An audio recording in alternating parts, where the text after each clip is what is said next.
Hi, everybody. Welcome to the set right here on the right side with Doug Billings. I want to take just a minute to address the General Flynn interviews that we're going to be having right here on the program, on the channel. Thank you, all of you around the world who have taken the time to subscribe to this program.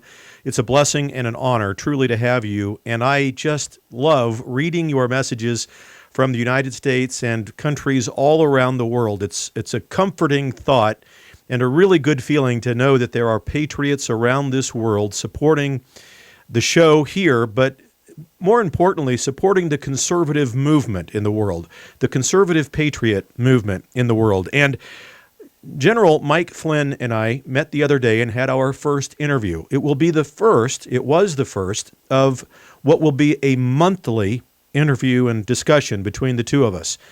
Lots more information to come.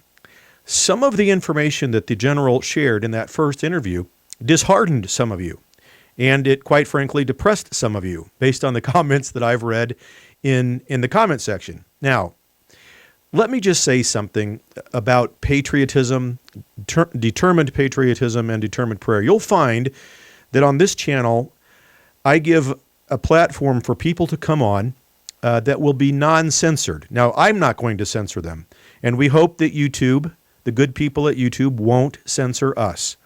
We are not out to say anything violent or provocative. We're simply here to express opinion about news of the day. General Flynn came on in his first interview and said some things that discouraged some people. He also said some things that gave great hope. And I understand that the audio portion wasn't the best. We tried to work our way through that for that first interview, and my apologies for that. So cheers to all of you who endeavored to listen to the whole thing. I know that the general sounded a bit choppy throughout the interview, and again, I apologize for that. But listen to the whole thing, and especially listen to a discussion or a comment he made about me telling him that I made a bet, and whether or not I should concede that bet, which was a bottle of wine, whether or not I should concede that bet. I think there's a lot of hope in his answer. I think there's a lot of hope in this entire interview. One more thing. Some of you out there, good patriots and conservatives, are discouraged, and you're thinking that you'll never vote again because the system is rigged against us, and what good could it possibly do? So therefore, I'm just not going to vote. I give up. I honor that opinion.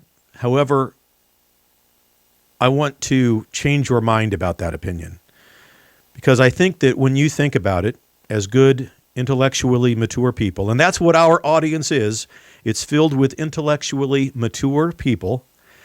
When you think about that statement or similar ones, you'll discover that it's really an insult to our founding fathers and the sacrifices they made to provide us in America with a constitutional republic. They gave, in many cases, the ultimate sacrifice, their very lives, so that we could enjoy the benefits of the Constitution and the Declaration of Independence in our republic. And so to say that, well, I'm just going to give up. The system is rigged and it's hopeless, it's useless, forget it, I'm done, is an insult to them. And I think that when we think about it, we realize that.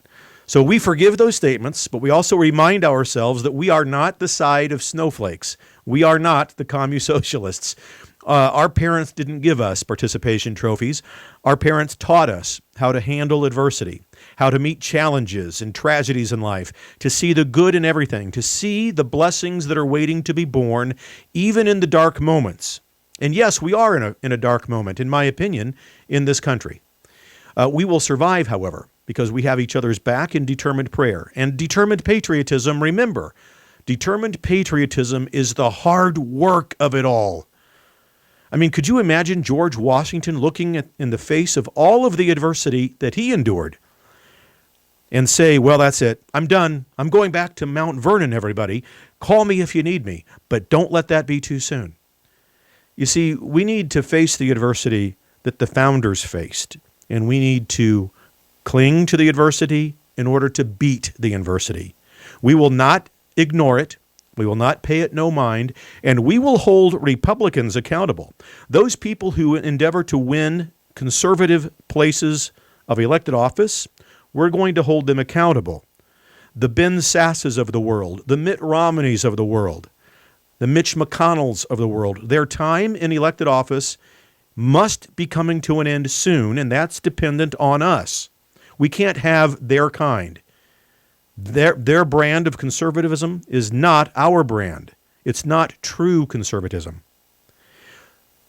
Let's each give ourselves permission to have patience. There is no quick fix to this situation. Administrator Biden is in the Oval Office, and that's a reality that we're going to have to face together as patriots, colleagues, comrades, and hopefully friends. The interview with General Flynn was just one of many to come. Give yourselves permission to engage in determined prayer and determined patriotism, and don't become a snowflake. That's not us. That is not us. Ladies and gentlemen, I am with you, shoulder to shoulder, arm in arm, and I not only love and appreciate the comments that you send, all of your opinions are valid, and I welcome them all. But I will walk you off the ledge with regards to giving up. We simply can't entertain that kind of thinking on the right side with Doug Billings. So thank you very much for watching this. Welcome to the channel. And let's continue to meet in prayer and to work hard together in the work that it's going to take to engage in determined patriotism. God bless you. God bless America. And for those of you around the world, God bless you wherever you are. God bless your countries. And may God unite us all in the endeavor to pursue conservative and intellectually mature thought. We'll meet again right here on the right side. Cheers.